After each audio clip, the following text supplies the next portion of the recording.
नमस्कार, मैं आज 24 लाख स्टूडेंट से बात करना चाहता हूं जिनको नीट पेपर लीक से नुकसान हुआ। सड़क से संसद तक हम आपके साथ खड़े हैं। 24 लाख स्टूडेंट से मैं कहना चाहता हूं, आप अकेले नहीं हो। पिछले 7 साल में 70 बार पेपर लीक हुआ है और 2 करोड़ युवाओं को पेपर लीक से नुकसान हुआ है।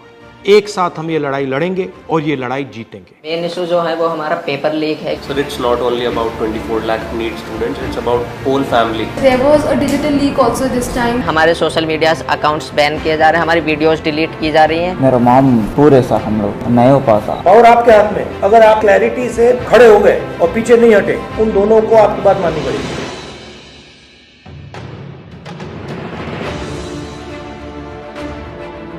So we all have come here to talk about NEET exam. We all gave NEET 2024 exam, and most of us are 620 plus above who are sitting in this room. Last year 610 was the cutoff. बाकी cutoff 657 पहुंच गई है। 630 जो benchmark होता है एक respectable score का, उसमें देखो कंपटीशन तो बढ़ता है। तो जो इन्फ्लेशन रेट है वो 40% से सीधा 400%। सर सिर्फ ये बोलना कि कंपटीशन बढ़ गया और पॉपुलेशन बढ़ गया, I don't think this justifies the statement. तो जितने भी सो कॉल टॉपर्स थे 720, 715 एंड 718, 709, उनके जो एक्चुअल मार्क्स थे probably they are below even 640. How does that happen?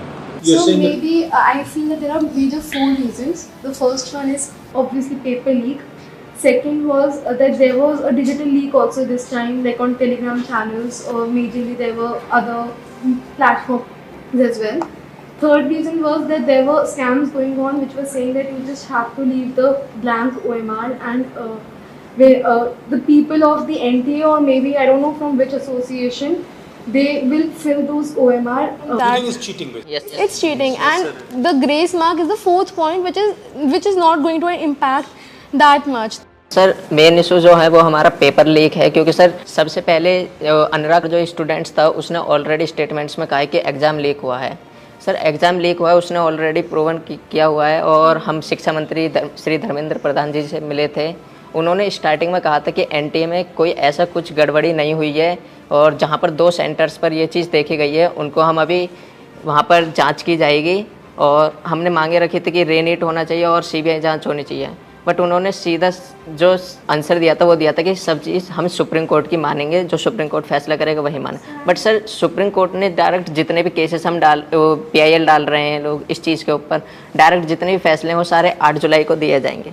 But उससे पहले स्टूडेंट्स पर इतना स्ट्रेस बढ़ रहा है, इतना प्रेशर पड़ रहा है। सर हमारे पेरेंट्स भी इस चीज़ से दुखी हैं कि बच्चा मतलब इतने मार्क्स ला रहा है कि वो एलिजिबल है हर साल के अकॉर्डिंग। बस मेन जो डिस्टर्बेंस हुई है इस एग्ज़ाम में वो है एक तो पेपर लीक, और दूसरी जो स्टूडेंट्स जो NTA ने ग्रेस मार्क्स दिए वो तो एक छोटा सा उन्होंने ग्रेस मार्क्स दिए वो अपने पेपर लीक को छुपाने के लिए। सर इतने दिन से आपको पता है कि गर्मी कितनी है, कुछ लोग गर्मी से मर भी रहे हैं, लेकिन सर हम स्टूडेंट्स और हमारे पेरेंट्स रोड्स पर इतनी गर्मी में सर लड़ रहे हैं इंसाफ के लिए, लेकिन सर हमारे लिए कोई भी कार्रवाई नहीं कर रहे हैं, ना ही हमारे इंसाफ के लिए कोई कार्रवाई कर रहे हैं। क्योंकि सर हमारे सोशल मीडिया अकाउंट्स बैन किए जा रहे हैं, हमारी वीडियोस डिलीट की जा रही हैं। हम अपने लिए आवाज़ उठा रहे हैं, उनसे रिलेटेड जितने वीडियोस सर कोई भी गलत कंटेंट नहीं है, हम सिर्फ आवाज़ उठा रहे हैं अपने इंसाफ के लिए। उसमें सर हमारे जो सोशल मीडिया अकाउंट है या यूट्यूब अकाउंट है उनको डिलीट किया जा रहा है, बंद किया जा रहा है। 1 day of the whole year, तो वो हमारा दिन डिसाइड करेगा कि हम डॉक्टर बन रहे हैं कि नहीं। मेरा पापा नहीं है सर, डैड नहीं है, मर गया। तो मेरा मम्मी अकेली है सर। सर मैं 2 साल ड्रॉप लिया सर। 2 साल में मेरे को स्टडी नहीं हो पा रहा सर, अच्छा से घर में प्रॉब्लम, मनी का प्रॉब्लम, लॉन्ग टर्म में पैसा बजट नहीं हो पा रहा सर।